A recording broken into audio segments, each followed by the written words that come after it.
When his wild flight ended, Ben found himself sitting on a rafter high up in the air. For a second he was scared and thought he might fall off, but then he got his balance and looked around. The room was lit by thousands of candles, but as far as he could tell, no one else was there. And then, from the distance, a lovely young ballerina came spinning gracefully toward him. Ben started to say something, but the only sound that came out was a quiet little meow. It startled him so much that he almost fell off the rafter again. No wonder he had such good balance. He had become a cat. As Ben thought about how much fun he was having, he kept watching the beautiful girl dance. It seemed to him that the girl looked awfully sad, and indeed, the very next moment, a tear fell from her eye. Ben watched as she danced beautifully and sadly to the timeless Für Elise.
Bright light shone down on Ben's black tuxedo, and a beautiful lady in a long silk gown took his hand. "Let's waltz," she said, and led him toward a vast crowd of dancers. "I beg your pardon, but I don't know how to waltz," Ben replied. But she didn't hear him. The music was already starting.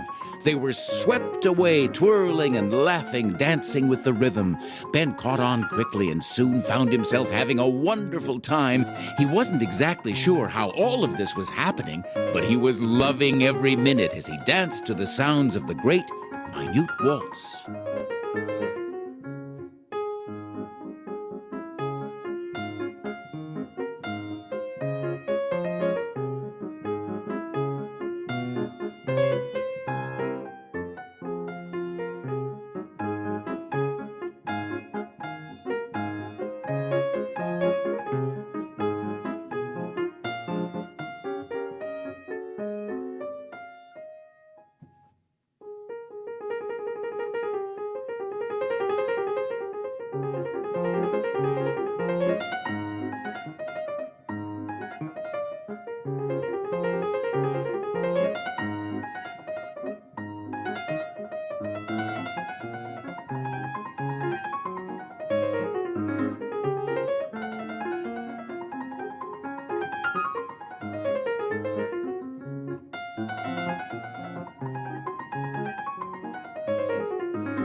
Ben blinked twice.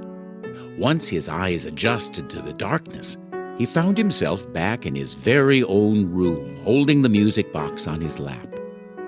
Sitting in a chair across from his bed, Ben's grandmother sat and smiled at him.